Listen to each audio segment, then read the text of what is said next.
Yeah, it always helps you when you click the little unmute button.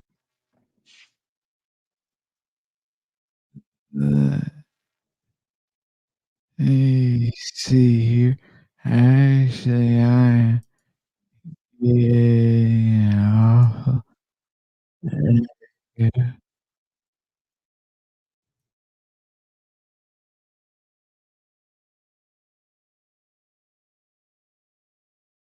Y'all bear with us just a moment.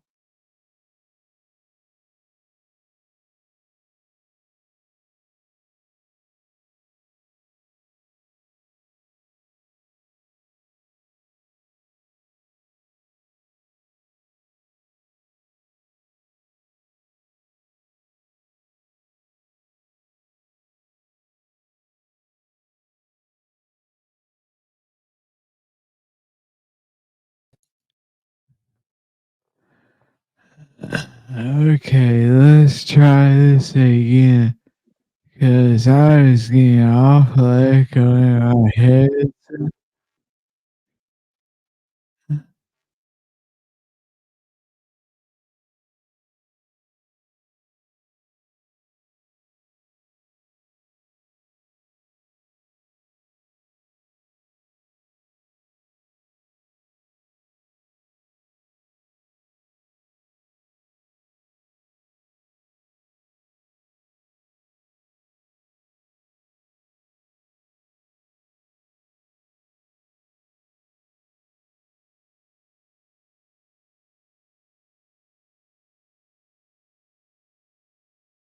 Zach's having some technical difficulties.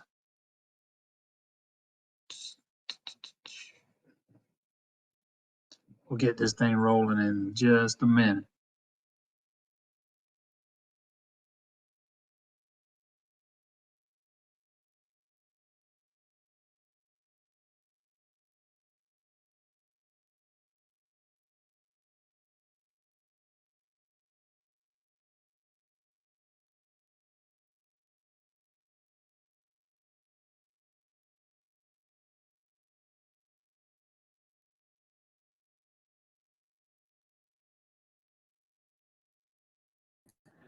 Alright, I think we are good. I was getting like feedback from the camera. I don't hear it on this end.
Alright, let's try this again.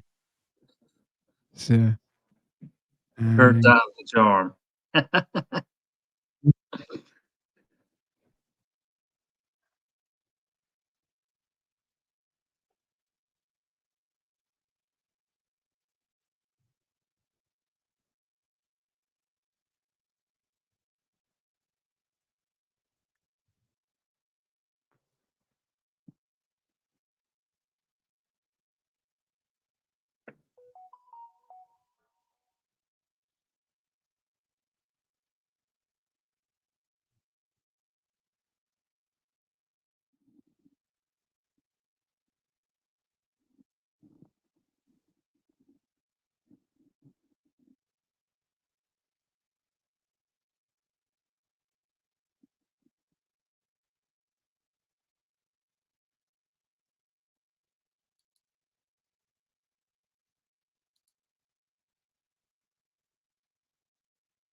This is about how Clemson's portal recruiting is going right now. Yeah. Yes, it is.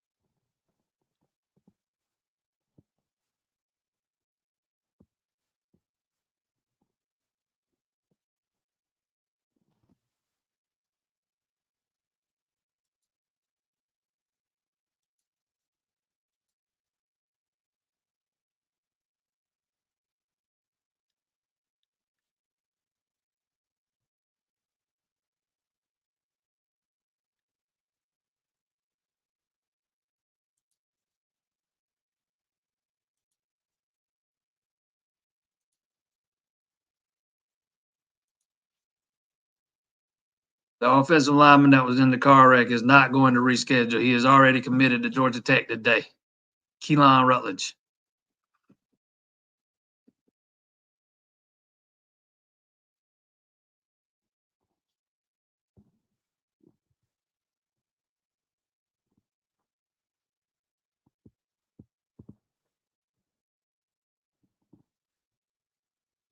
Just kind of shows you how quickly things move when it comes to portal recruiting.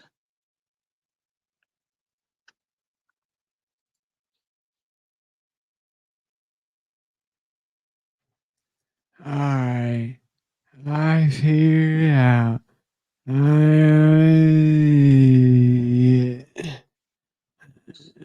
I had YouTube up and running, and so everything that we were saying was delayed, and it was playing through my headset.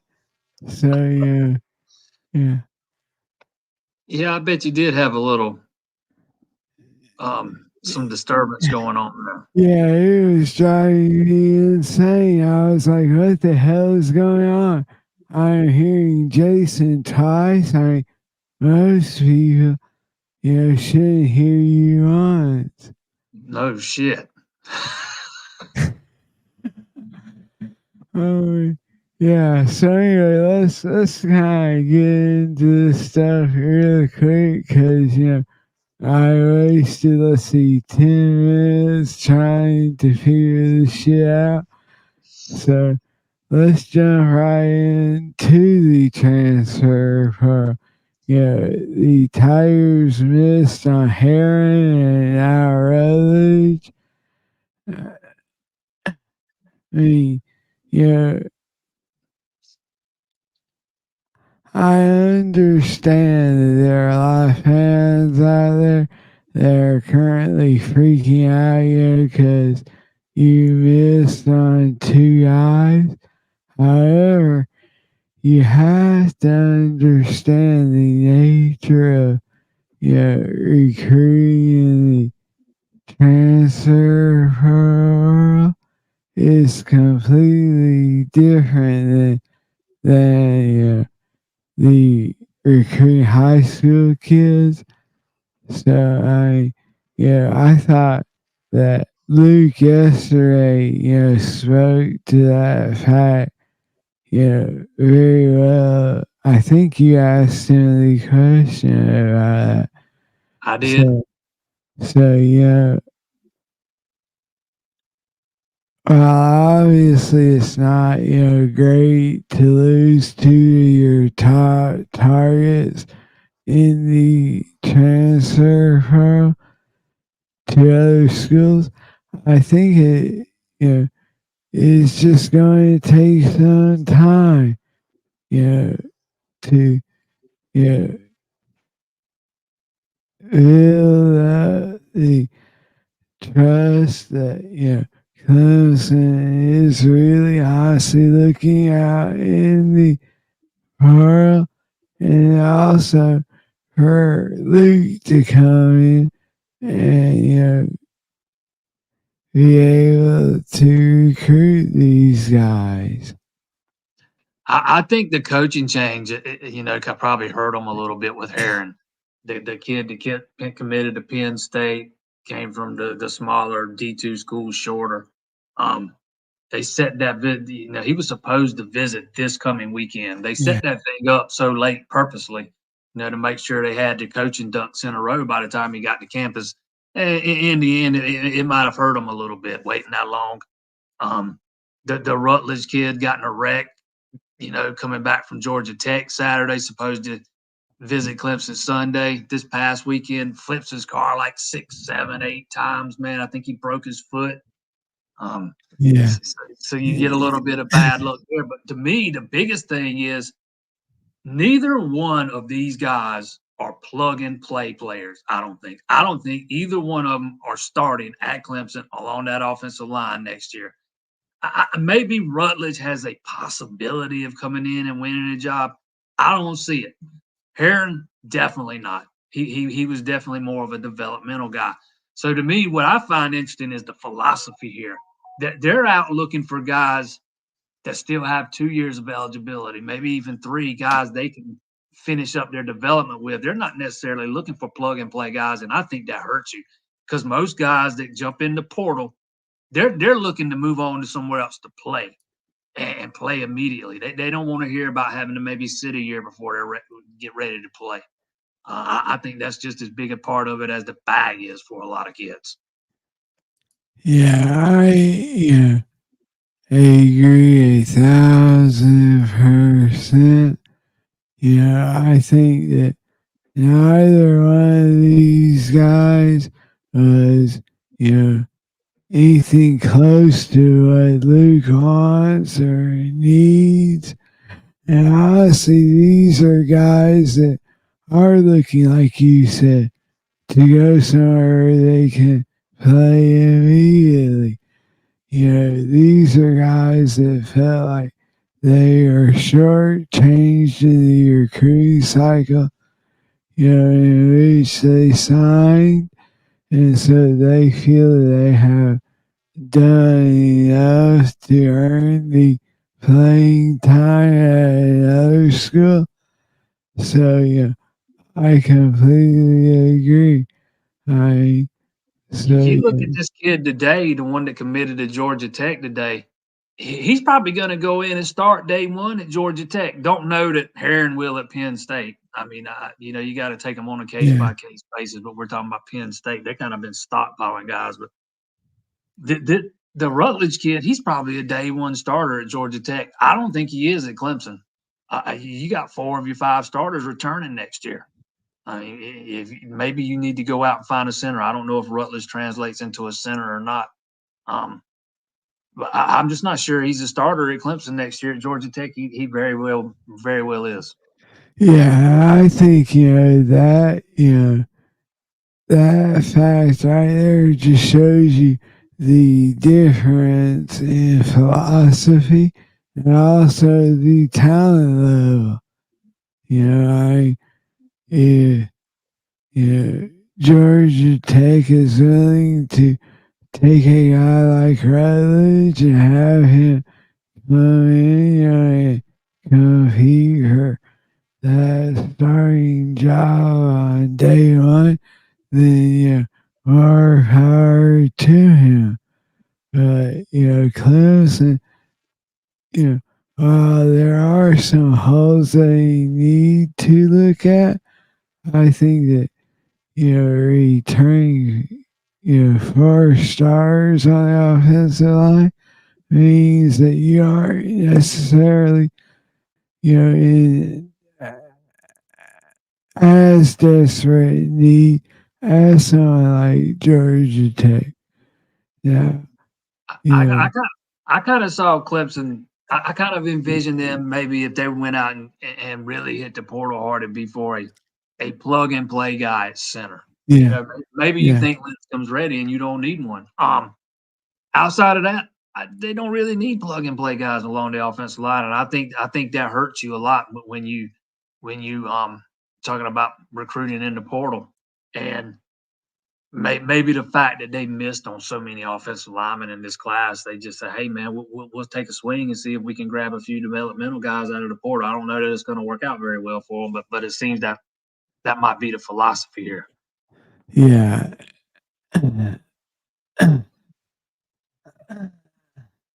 Y'all have to forgive me. I am just getting over COVID. Still struggling with, this cough and rassiness. But, I agree. I think that, you know, Lucas, especially, you know, from everything that I heard yesterday, leads me to believe that he, wants the relationships with these guys. He wants to, form a relationship and a bond with these guys. And that is something that takes years to develop. And I think that is, part of the reason that he chose to come out of retirement is, the culture that Dad has here, and also the ability to develop guys. Yeah, he talked about it yesterday, spending 3 years developing relationships with these guys. And when you're talking about recruiting from the portal, it's a whole different world. You don't got 3 years to develop relationships. Sometimes you don't have 3 days. And let's be real. He's not been in coaching for 2 years now. I get it. The portal was around in 2021 last time he coached, but it was not it wasn't nearly anything like we're seeing today, man. It's kind of exploded in the past 2 years.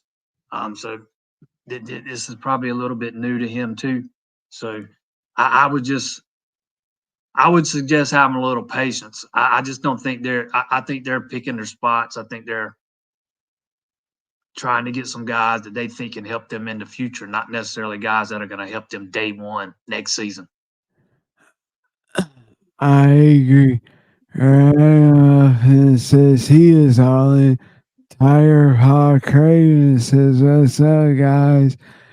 As a reminder, if you want to text us, you can text us at 864 643 5336. And if you want to join us on the phone, you can also call that number and we'll get you on the air." So, this question right here from Pat Clark, I think, Dabo kind of hinted at this yesterday. Did you catch it, Jason, when he was said, at linebacker, we are maybe looking to take on more, but we feel really good about that spot? I've been saying for weeks with Bradley Shaw, it's kind of been more of a matter of when, not if. I'm not so sure that's the case anymore. Arkansas has made a strong run at him here, as we get closer to signing day. I still fully expect Clemson to take another linebacker in this class. Maybe it's just not Bradley Shaw. Ah. Ah. So you're saying that Dabo may not be talking, Mr. Shaw? Maybe not. Maybe not. He might have something else up his other sleeve. We'll see. We'll see how it plays out. I'm not sure yet, but I can tell you, man, I'm not near. Yeah, see, I was high on Shaw there for a long time. I thought, that, Jason, you just need to have the story written, and it's a done deal. I came very close to writing it a couple of times already, but the fact that he kept holding off and not announcing, not saying anything publicly. That always kind of gnawed at me a little bit. That kind of told me maybe he's not as settled as as being made out to be. And we're also talking about a guy who does not do interviews. He doesn't talk publicly. He's very hard to keep up with and to keep pace with information and stuff. There's just none that comes out really. Um, that last I heard, Clemson felt really good about where they stood with him, but it sounds like Arkansas has made a very, very strong push with him here as we get closer to signing day, which is next Wednesday. Yes, it is. And honestly, let's kind of fast forward a little to signing day. Yeah, do you expect that Clemson's class is going to be finished and done next Wednesday? Or are there still a few additional pieces that they are going after? I'm not convinced that they're done on Wednesday. Maybe that ends up being the case, but I don't think they're going to be done Wednesday. It would not shock me at all to see them add, because I think they're going to add Elijah Thurman to the class Wednesday. That'll be Yeah, a third offensive lineman. It would not shock me at all to see them add a fourth, from the high school ranks before it's all said and done. It might just depend on how some of it works out with this portal, because I know fans are all up in a panic because they missed on these two portal guys, but the portal's open till January 2nd, man, and there's still guys jumping in every day, so it's a little too soon to get too worried about that, especially when we're talking about guys who weren't coming in here and starting next year anyways. Um, so depending on what happens with what they're trying to do in the portal, I could absolutely see them maybe scoping the landscape of what's left after early signing day, who signed, who isn't. Maybe there's a flip down the line somewhere. I don't know how it's going to play out yet, but it wouldn't shock me to see them add a fourth offensive lineman. And I still fully believe they're going to add another linebacker. I'm just not convinced it's going to be Bradley Shaw. We'll see if he signs on early signing day or not, whoever it is. Um, and I still think we're going to see some attrition from this team. I don't think we've seen all of the defections yet. I think there's going to be at least another guy or two who either moves on and is done with football, or maybe even hits the portal or announces for the NFL or something. So, there might be another spot or two opens up that needs to be addressed. yeah. So, I, defer completely to you, and it comes to this recruiting stuff.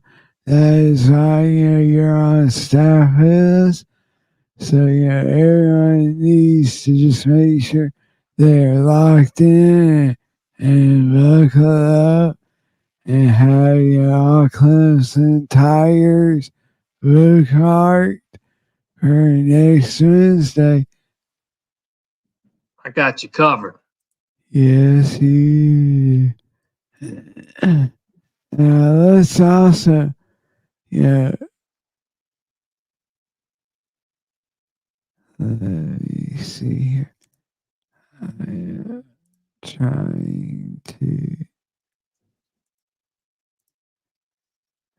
So, the Tigers actually had their second practice of this bowl season yesterday, and you were out there. I have to say this, Chris Rom, you he brings a different intensity to the practice, and I think you ever saw from Laransky Hall. And that is nothing against Hall or anything about him, but I want to show you this clip of him yesterday. I mean, this guy yeah, has me ready to run through a wall.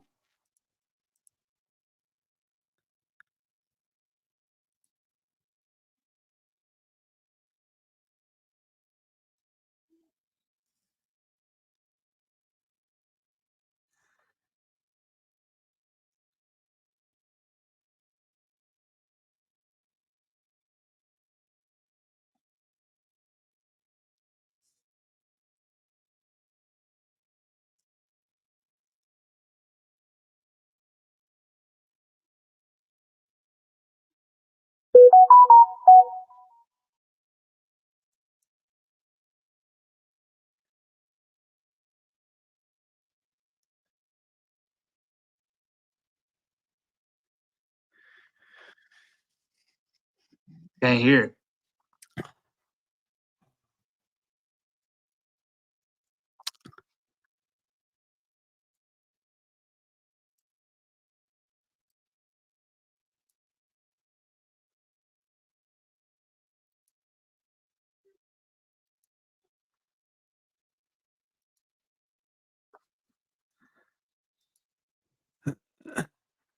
Well, as if everything else today wasn't going as planned. The video there, obviously had no sound. Uh, I heard it fine, so I was listening to it and just getting fired up. He is sitting there screaming at these guys his second day on the grass with them and saying, that softness isn't going to cut it. You know, In that clip, man, it makes it look like he's just kind of singling out AJ Hoffler at one time yeah, and Kate Denoff another time. But I can tell you from being there yesterday, he wasn't singling out anybody, man. He was all up in their grill, every one of them dudes. It was yeah, it was equal across the board. That yeah, just happened to be the one time he got videoed by somebody. yeah. Yeah, so he is equal opportunity hating, but honestly, I think that is exactly what that group needs. They need this guy to come in and light fire under them. Honestly, yeah,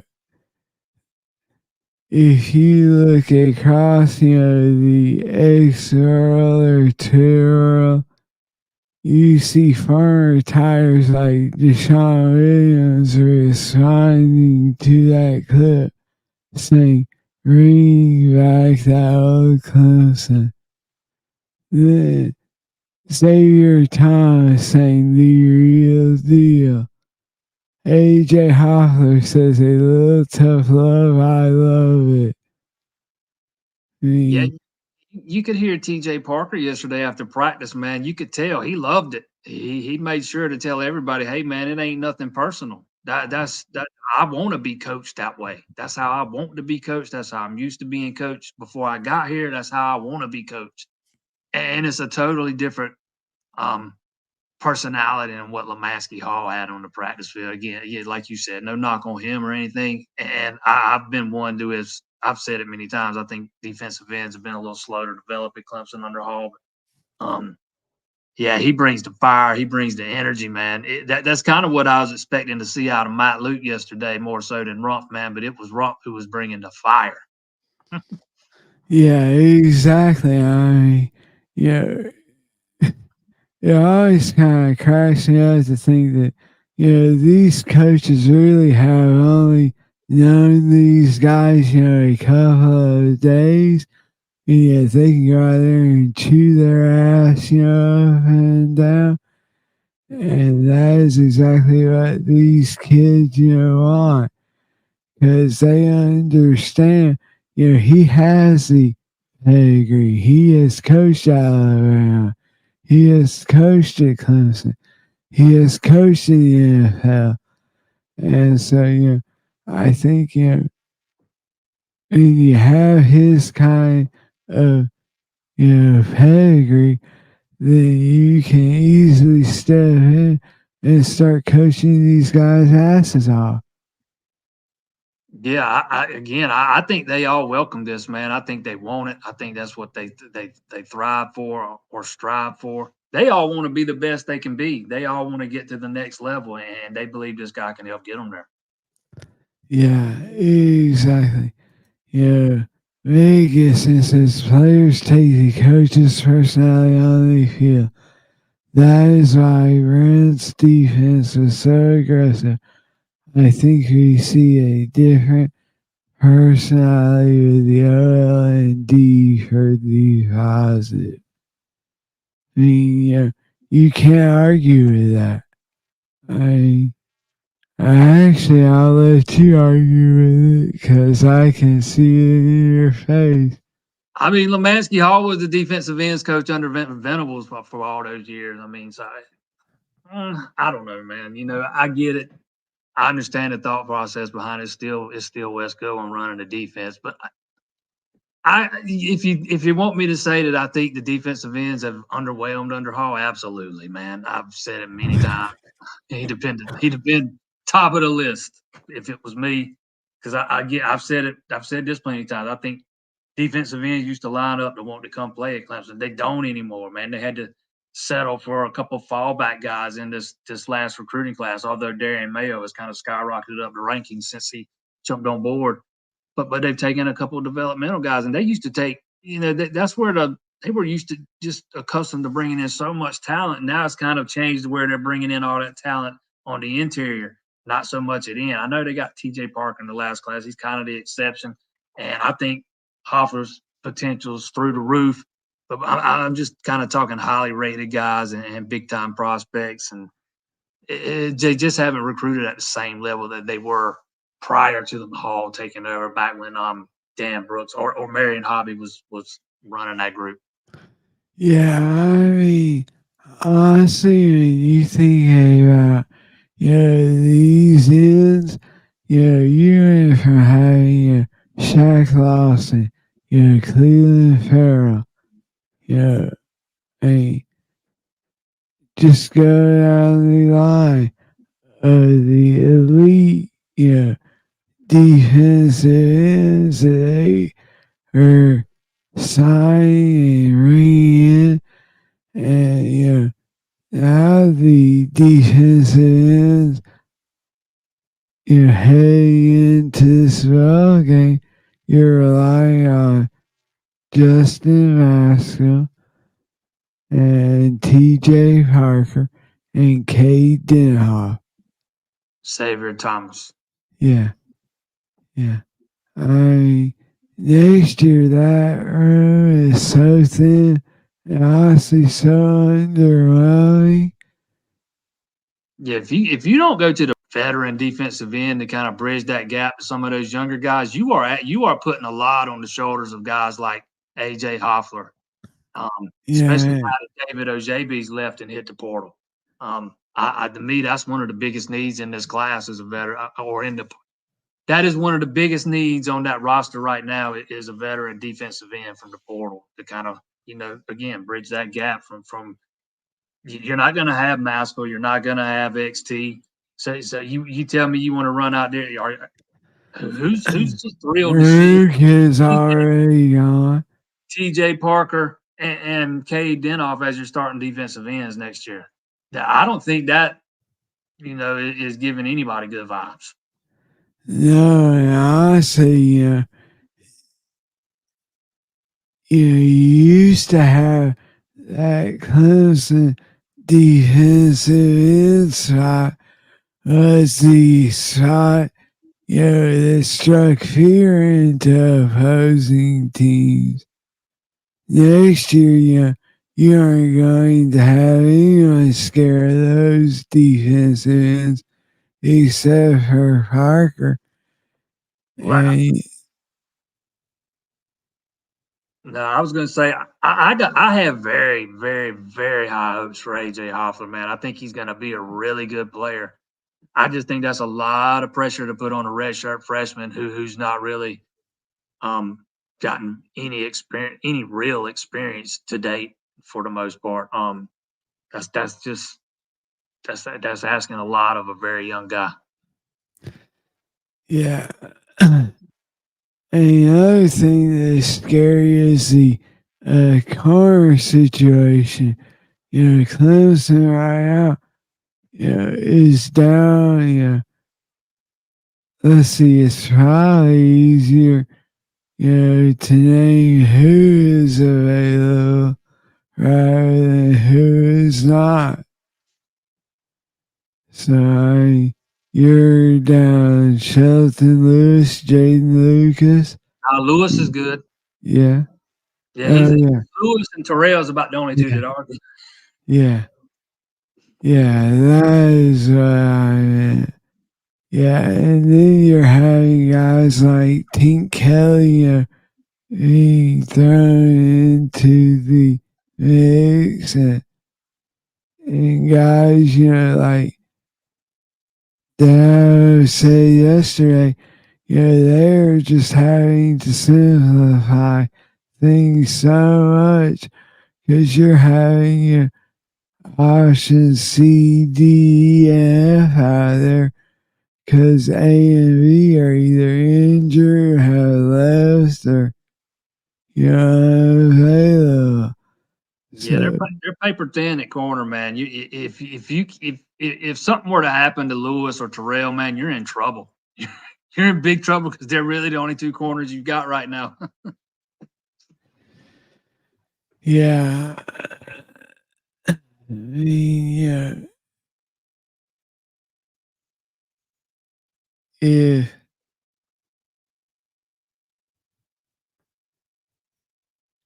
if I am Kentucky, I think the game plan is very simple. I think you air out and see what Clemson can do. Yeah, because you're Yeah, not only missing those guys, you're also missing Makuba, yeah, at strong safety. And, I know you still got Barnes. You can move him around a little bit if you need to. Um, but yeah, they're paper thin, man. Paper thin on the yeah, back end of defense. yeah, yeah. And now, RJ Mickens has a decision to make, as does Shipley. Your thoughts on those guys? I'll give mine after you give yours. So, Um, I I lean towards thinking R.J. Miggins is probably draft bound. Kind of listening to what Dabo said yesterday. Maybe I took it wrong. Sound like he hadn't really told the coaching staff what his plan is for sure yet. But I never was buying into any of the rumors that he was transferring. Anyways, for me, I figured he'd come back or go to the draft, and it wouldn't shock me if he came back. I just lean towards thinking he's probably NFL bound. Shipley, now I'm kind of backing off of what I've been saying because I've kind of had him gone for a few weeks. A few weeks ago, he sounded like a player who was gone after the season. yeah, he was this close to heading out. Hey, sometimes, oftentimes all that matters is whether or not a player believes he's ready to go to the NFL. It doesn't matter what anybody else believes, it matters what he believes. But sometimes draft grades can be eye-opening. They can be a little humbling. Maybe that happened here, and Shipley's decided to come back because I kind of got the impression from Dabo's comments yesterday that maybe he's coming back. Yeah, yeah. All of my sources have, told me that Shipley is, leaning toward coming back. Yeah. Now, whether that is draft grade related or something else, That was me really, just speculating. yeah, yeah, I was going to say that, that is, something only Shipley, the coaches know, and if he decides to share that with us, we'll pass it along. But I think that, you know, Shipley returns, Maher returns, and also, you know, Higgins, you know, that is one of those situations where it could honestly, depend on the road game. It very well might, because they don't have to decide until after that. Yeah, yeah, and so I could see him. If he has a good game, declaring after that, or if he has a shitty game, or if something happens to expose him, I could see him returning. Uh, Yeah, I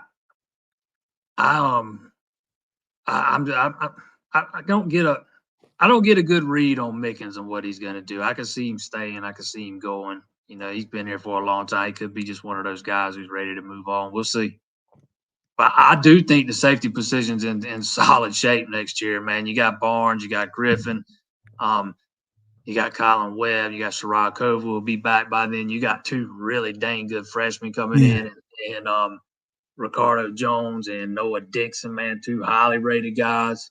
So I mean, um, those think Ricardo Jones is probably a top 150 guy or something like that. I can't remember about Noah Dixon for sure, but um, I think he's kind of taken a drop in the ratings the last couple of times, but I think he was rated pretty highly at one time. I can't remember. But those are two really good safety prospects that they've got coming in. But I think the back end of that defense is solid shape, man. When you start adding in some of the guys you got at corner too, with we saw Terrell this year. We got glimpses of Shelton Lewis. Um, I think Brandon Strozier is going to be pretty good. There's just a lot of talent on the back end of that defense, a lot of young talent. yeah, I agree. Honestly, I feel great about the safety spot because you have Khalil Barnes. I mean, Yeah, yeah, you know, he is a guy that so reminds me of Isaiah Simmons. He was the Swiss Army knife of that defense. He could, play corner. He could, jump out as a safety, as a linebacker, as a, nickel and back. I mean, and Khalil Barnes, as a true freshman, showed that ability, and that was incredibly impressive. Darryl, you mentioned how rare it is to have a guy like Khalil Barnes come in and be able to accomplish what he did. So I feel great about the safety spot. Like you said, Kylan Griffin is a guy that, showed out in a few games and also in last year's spring game. But, you know, these are guys I think that Mickey Khan has recruited outstandingly well at his spot and has developed these guys. And really, he is a hell of a coach for being able to develop the safeties. Yeah, from last year to this year, where they are, a little bit of a liability. yeah, I don't get all the hate for Mickey Khan by some of the people in the fan base, man. That guy, he recruits at a pretty high level. He's able to find sometimes diamonds in the rough and turn those guys into stars. Look at Khalil Barnes. He wasn't this highly rated kid coming out of high school. And what he does with them once he gets them on campus is the most impressive, man. He develops those guys. I'm not saying they're always perfect or anything like that, but for the most part, he once he gets his hands on guys, he develops them. He develops them at the right pace, and they end up being solid players. Yeah. I want to let whoever just tried to call into the show, if you want to again, now you can. Sorry for not getting to your call.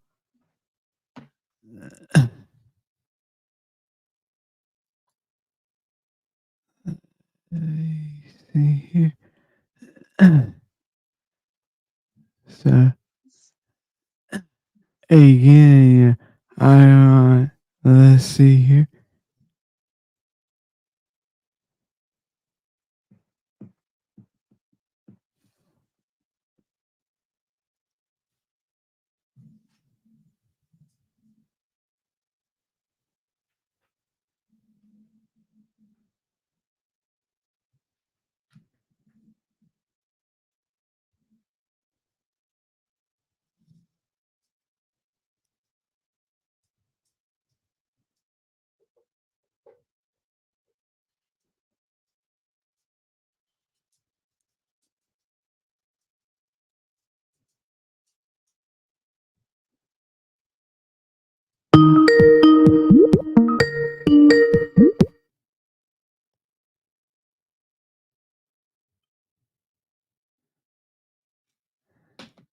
Hello, caller. You're on the air. Thanks for taking my call.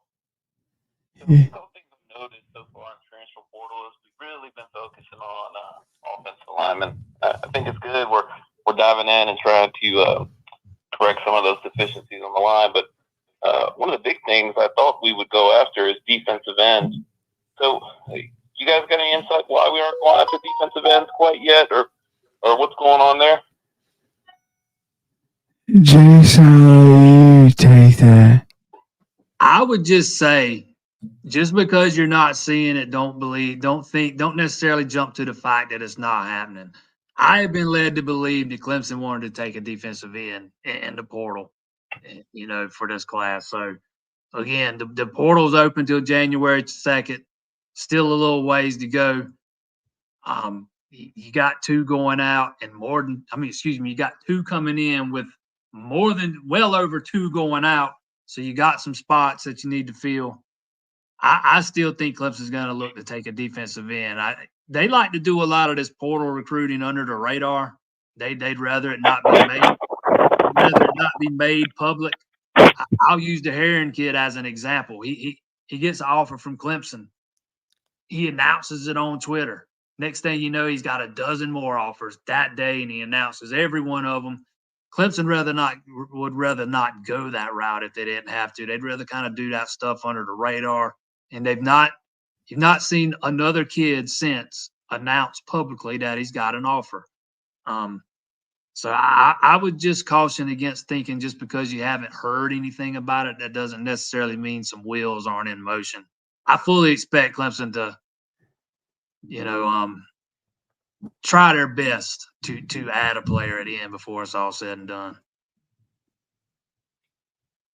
All right. Well, I appreciate it.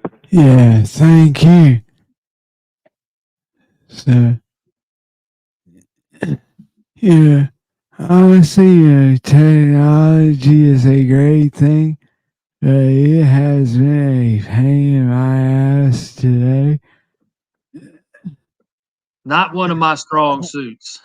I was not built for the technological age. Yes, you are. Holy shit, I just realized my dog is in the chair. Been getting the screen time back there. Uh-huh. Yes, sir. And if you want to be like our last person and get on the action and call in, You know what? I just realized he is our first call-in. Yes, he was. Yeah. Yeah. I didn't catch his name. Did you get his name? No, I did. I asked Yeah. him, you got to say, what's your name? Where you calling from?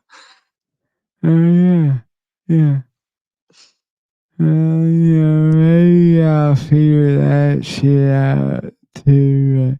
Hey, I was just glad, I was actually able to get him on there. Hey, it worked. We made it work. Good deal. Yes, we did. Uh, yeah. I think, I want to remind everyone to please hit that subscribe and like button.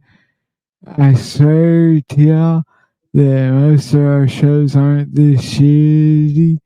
And most of them don't involve 10 minutes of me with my thumb up my ass, trying to figure stuff out. But we love y'all, and your support means more than we could ever let y'all know. I also want to let you know that Jason and I will have live shows every day from Jacksonville, leading up to the game, as well as a post game show after the game. So make sure you hit that bell, you hit that like button, hit that subscribe button, so that you never miss out on Jason and Zach's, technological ignorance show. That's right. Yeah. So, obviously, as the Tigers are, finishing up exams this week and looking ahead to the rest of this team's practice schedule, there honestly aren't that many days that they have set aside before they head down. I think, Dow said that the practice Thursday, and then let's see, he said next Monday and Tuesday, right? Yeah. And then Yeah, they leave yeah, at yeah, yeah. Yeah, and then they give the players, I think he said Thursday and Friday and Saturday off. And the coaches report on that the 23rd. Then the players report Christmas Eve. They'll have a practice down there. And then, they'll practice every day leading up to the game. So, by my count, which obviously, math and technology are not my strong suits, that means they're leaving a couple of practices out of their 15 they are alive. So, does that strike you as strange? For a coach that, says he likes to use this time for developmental stuff. I don't know. It would be if they don't take advantage of all 15 practices. Yeah, that would strike me as strange. Yes, absolutely. That would very much go against the grain of everything he talks about up there, man. Especially with all the young guys they got on the roster, and they spent so much time. Heck, they spent an entire period before the end of practice yesterday just working with what they call the JV guys, getting all those guys reps that don't get reps during the season. So yeah, that would strike me as odd if they didn't use all 15. Yeah. Yeah. And so, you you have to think, Yeah. Obviously, some of the practices are closed and stuff. So, yeah. And honestly, I am not up on the NCAA rules regarding meetings and that kind of stuff. But it seems to me that as soon as exams are over, that there is no limit to the amount of time they can have meetings. Like, I'm not an expert on the rules by any stretch. Once you get beyond exams in between semesters and stuff, I don't know how that works. yeah.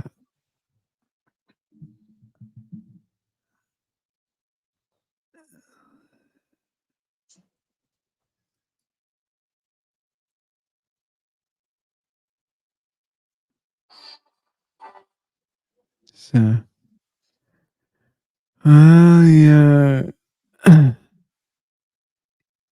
I think, obviously, there is a lot of excitement surrounding this team and their trip to the Gatorade. Obviously, my family and my pocketbook is glad they're heading to Jacksonville as opposed to San Diego. So is my family. Yes, sir.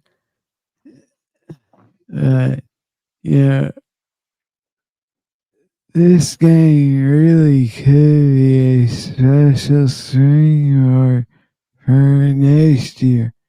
I mean, you're looking at the opportunity that you have to open up with Georgia and then head yeah into the rest of the season. So let's not overlook this game. I know it's not as high profile as a Oregon State or a LSU or one of those teams. But Kentucky is no slouch. All you have to do is look at what they did to Louisville in their final home game. So I think we are in for a great game.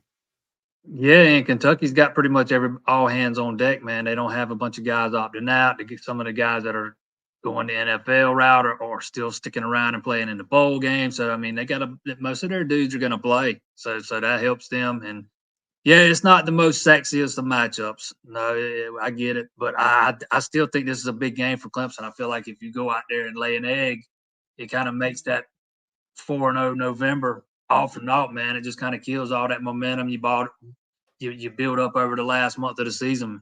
I don't think you want to squander that. I think you'd much rather go into the offseason with a win. I agree. Jason will be back Monday night with Monday Live, and I promise you that he is not going to have the technical issues that we experienced today. No, we keep it pretty simple for that one. Yes, sir. Yes, sir. Now, I will say this. I got a phone call at like 7:30 Monday night on my line that I use for the show. And I was like, what is this? What is this? And I realized you were on there. I said, oh shit, someone's trying to call in. They never call. Bummer. Yes, bummer. Maybe next time. Yes, sir. And you know what? We'll be right back here next Wednesday, our regular time, 7 o'clock, for a flawless, technically sound show. Signing day edition. Yes, sir. Yes, sir. we'll have Dow and his comments on all of your recruits, answering all your recruiting questions. So look forward to seeing y'all then. For Jason, I am Zach, and that is us in the back.